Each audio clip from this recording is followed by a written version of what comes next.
اما بعد فاعوذ باللہ من الشیطان الرجیم بسم اللہ الرحمن الرحیم یا ایہا الذین آمنوا ان جاءکم فاسق بنبأ فتبینوا ان تصیبوا قوما بجہالۃ فتصبحوا علی ما فعلتم نادمین وَاعْلَمُوا أَنَّ فِيكُمْ رَسُولَ اللَّهِ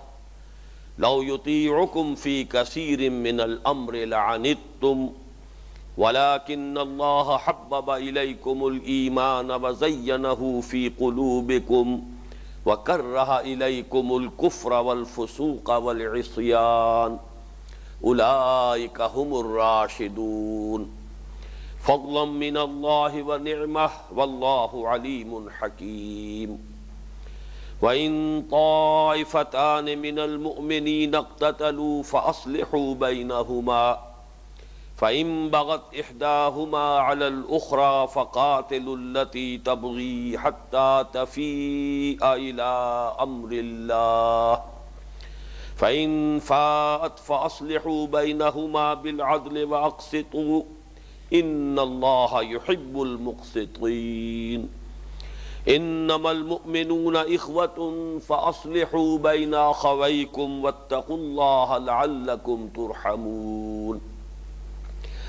یا ایہا الذین آمنوا لا يسخر قوم من قوم عسى ان يكونوا خيرا منهم ولا نساء من نساء عسى أن يكن خيرا منهن ولا تلمزوا أنفسكم ولا تنابزوا بالألقاب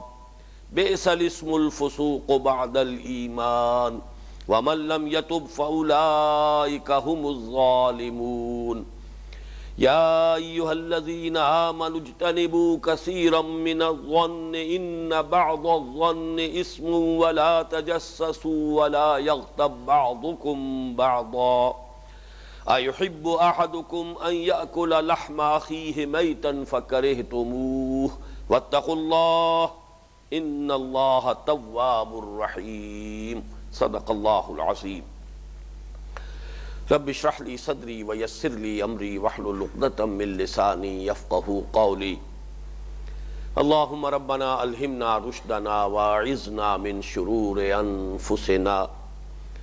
اللہم ارنا الحق حقا وارزقنا اتباعہ وارنا الباطل باطلا وارزقنا اجتنابہ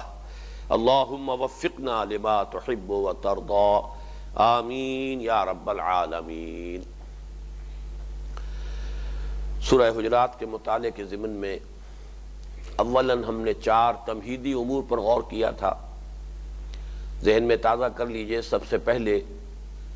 یہ کہ جو مطالعہ قرآن حکیم کا منتخب نصاب سلسلے وار زیر درس ہے، اس میں جو مضامین کی ترتیب ہے اس کے اعتبار سے ہم اس وقت کس مقام پر ہیں۔ نمبر 2 یہ کہ قرآن حکیم میں مصحف میں سورہ حجرات کس مقام پر واقع ہوئی ہے، اس کا محل کیا ہے، خاص طور پر جو اس سے پہلی سورت ہے سورۃ الفتح، اس کے ساتھ اس کا کیا ربط اور تعلق ہے۔ تیسرے یہ کہ اس کا جو خاص تاریخی پس منظر ہے، جس کو مجموعی اعتبار سے ہم کہہ سکتے ہیں شان نزول، اگرچہ شان نزول کا لفظ عام طور پر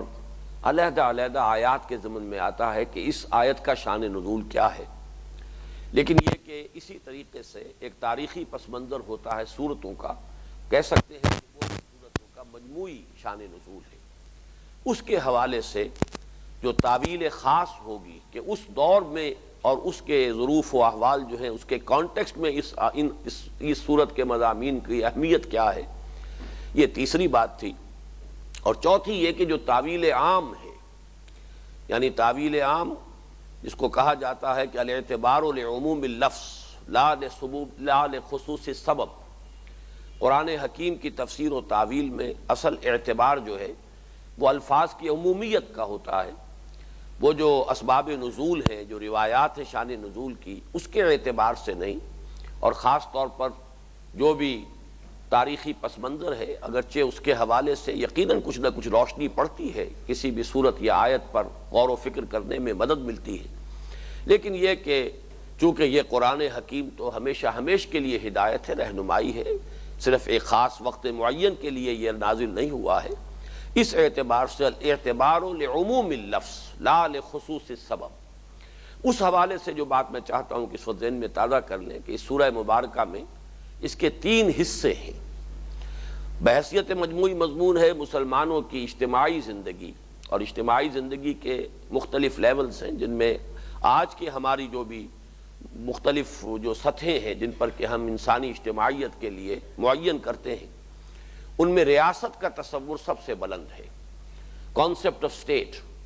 تو مسلمانوں کی حیات ملی، حیات اجتماعی یا ریاست کی سطح پر جو مسائل ہیں ان کے ضمن میں یہ سورہ مبارکہ نہایت جامع ہے، لیکن اس کو ہم 3 حصوں میں تقسیم کر سکتے ہیں۔ پہلے حصے میں 2 بنیادی اصول معین کیے گئے ہیں۔ 2 بنیادیں کون سی ہیں جس پر یہ حیات ملی یا مسلمانوں کی اجتماعی زندگی قائم ہے؟ یہ پوری عمارت 2 ستونوں پر کھڑی ہے، وہ 2 ستون کون سے ہیں؟ دوسرے حصے میں 8 احکام دیے گئے ہیں، جن میں سے 2 کو ہم کہہ سکتے ہیں کہ نسبتاً بڑے ہیں، اس لیے کہ ان پر ایک پوری آیت ہے کہ جو وارد ہوئی ہے، اور 6 احکام اس اعتبار سے نسبتاً چھوٹے ہیں کہ وہ 3 حکم ہیں کہ جو ایک آیت میں جمع کر دیے گئے۔ ان 8 احکام کا اصل مقصد ہے مسلمانوں کی اس ملی زندگی میں استحکام برقرار رکھنا، رکھنے نہ ہو، کہیں ان میں انتشار پیدا نہ ہو، اختلال نہ ہو، اس لیے کہ مسلمانوں کی یہ اجتماعیت اگر مضبوط ہوگی تبھی وہ عظیم مقصد جس کے لیے اس امت کو برپا کیا گیا ہے اس کے پورا ہونے کا امکان ہے۔ اگر خود اس میں ضعف پیدا ہو جائے، اختلال پیدا ہو جائے، مسلمان انتشار کا شکار ہو، تو وہ جو عظیم مقصد ہے جس کے لیے اس امت کو برپا کیا گیا ہے اصل ضعف اس کو پہنچتا ہے۔ تیسرے حصے میں پھر کچھ بڑے اصولی مباحث ہیں جن کے بارے میں پھر جب ہم وہاں پہنچیں گے تبھی انشاءاللہ گفتگو ہوگی۔ پہلے دونوں حصوں کے مابین ایک اور فرق بھی ہے۔ ان میں سے ایک آیت ایسی ہے کہ جو درمیان میں آ گئی ہے، ہم یہ بھی کہہ سکتے ہیں کہ وہ برزخی آیت ہے، اس کا تعلق دوسرے حصے سے بھی ہے اور پہلے حصے سے بھی ہے، لیکن کچھ ربط مضمون کے اعتبار سے محسوس ہوتا ہے کہ وہ درمیان میں دوسرے حصے کی آیت جو ہے پہلے حصے کی آیات کے مابین آ گئی ہے۔ اس کی کیا حکمت ہے وہ میں بعد میں عرض کروں گا۔ دوسرے یہ کہ ہم گزشتہ نشست میں ابتدائی 5 آیات کا مطالعہ مکمل کر چکے ہیں۔ ان 5 آیات میں وہ جو دونوں بنیادیں ہیں جن کا میں نے ابھی ذکر کیا ہے ان کا بیان ایک اعتبار سے مکمل ہو چکا ہے۔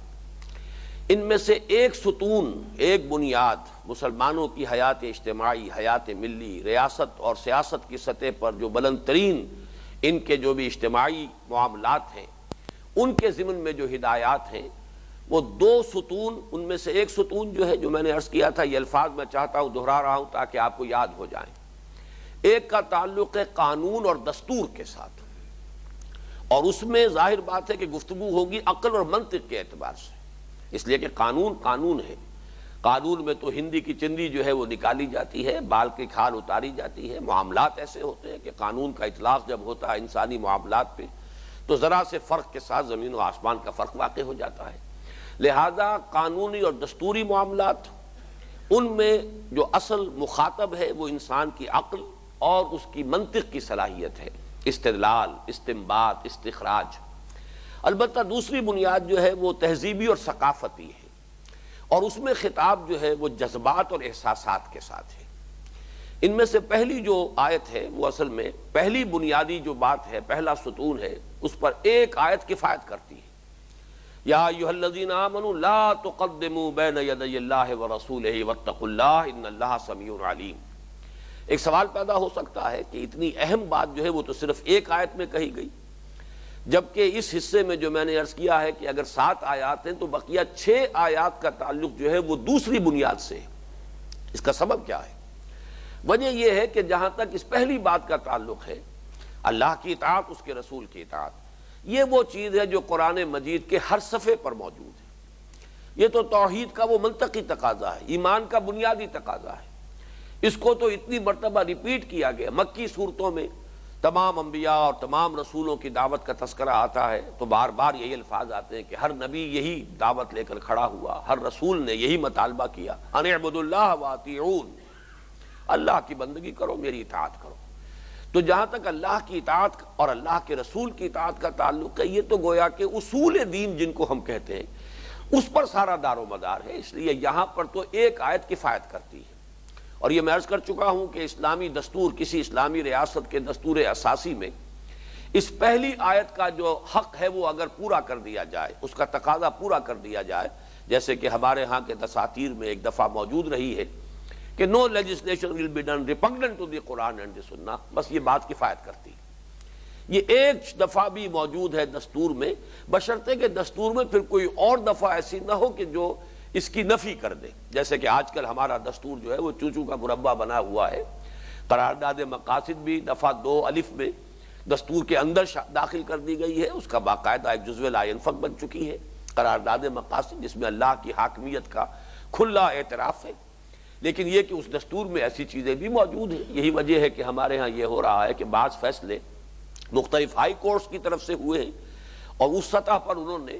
اس 2A کے تحت فیصلہ کر دیا ہے کہ جب اس دفعہ نے طے کر دیا ہے کہ حاکمیت اللہ کی ہے تو ظاہر بات ہے کہ اللہ کے قانون کے سوا کوئی شے اگر دستور میں ہے تو اس کی آپ سے آپ نفی ہو گئی۔ لیکن یہ کہ سپریم کورٹ کے لیول پر جا کر ان دوسری دفعات کے حوالے سے ہائی کورٹ کے ان فیصلوں کو جو ہے وہ رد کر دیا گیا، اس لیے کہ اس وقت تو اس میں تضاد موجود ہے۔ تو اس وقت صرف یہ عرض کرنا ہے کہ اگر یہ ایک دفعہ ایسی ہو کہ پھر دستور میں کوئی دوسری دفعہ ایسی شامل نہ ہو کہ جو اس کی نفی کر دے، تو یہ ایک دفعہ کفایت کرتی ہے۔ یہ دفعہ جو ہے، یہ ایک شق جو ہے وہ کسی بھی ریاست کو اسلامی قرار دینے کے لیے کافی ہے۔ یا ایھا الذین آمنوا لا تقدموا بین یدی اللہ ورسولہ واتقوا اللہ ان اللہ سمیع علیم۔ پھر یہ بھی میں عرض کر چکا ہوں کہ اس پر جو عمل ہوگا اس کے ضمن میں سورہ نساء کی آیت نمبر 59 انتہائی اہم ہے۔ یا ایھا الذین آمنوا اطیعوا اللہ واطیعوا الرسول واولی الامر منکم فإن تنازعتم فی شیء فردوہ الی اللہ والرسول۔ اس کے ضمن میں ایک بات کا میں حوالہ دینا چاہتا ہوں، یہاں وہ سورہ نساء کی آیات یہاں لگا دو ذرا۔ وہ یہ ہے کہ میں نے اس وقت یہ عرض کیا تھا کہ اسلامی ریاست کے ضمن میں قرآن نے بھی اور سنت نے بھی یہ بات واضح طور پر معین نہیں کی ہے کہ اولو الامر کا نصب کیسے ہوگا، کس بنیاد پر اولو الامر وجود میں آئیں گے۔ انتخاب ہوگا تو اس کے اصول کیا ہوں گے، ووٹ دینے کا حقدار کون ہوگا،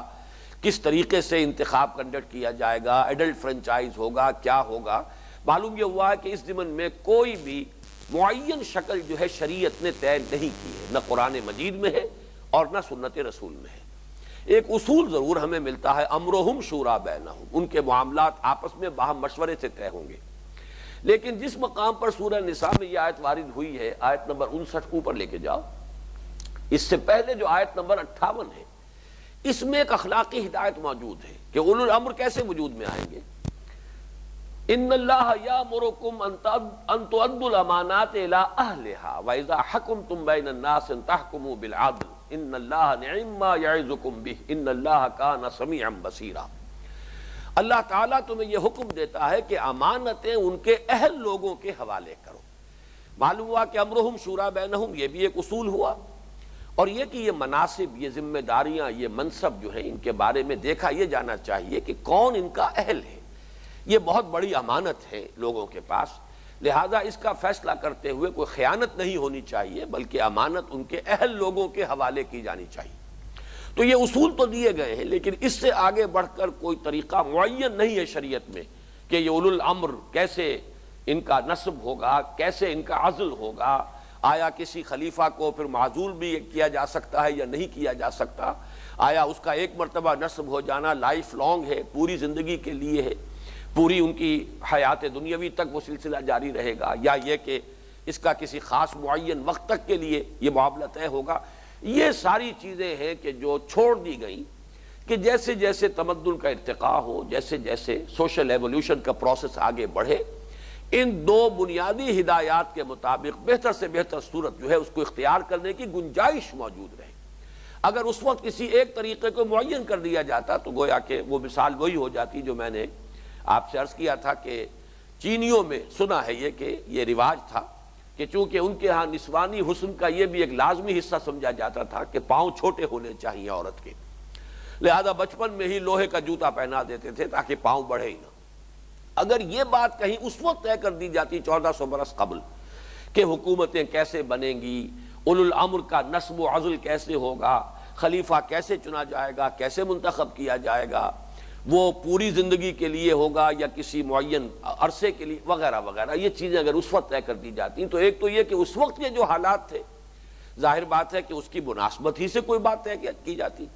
اس سے آگے بڑھ کر بڑی چھلانگ لگا دینا جس کے لیے کہ ابھی جو اس کے تقاضے ہیں اس ماحول میں پورے نہ ہو سکتے ہوں، یہ بھی خلاف حکمت ہوتا۔ اور اگر اس کو معین کر دیا جاتا اس وقت کے ظروف و احوال کی مناسبت سے تو گویا کہ اب اس سوشل ایوولوشن کے جو نتائج اور ثمرات ہیں ان کو اس میں انکارپوریٹ کرنے کا امکان ختم ہو جاتا۔ بہرحال اس حد تک میں نے دوبارہ گفتگو کی ہے اس حصے سے متعلق کہ جو دستور اور قانونی بنیاد ہے اسلامی ریاست کی، مسلمانوں کی حیات ملی کی، اس پر تو ایک آیت کفایت کرتی ہے۔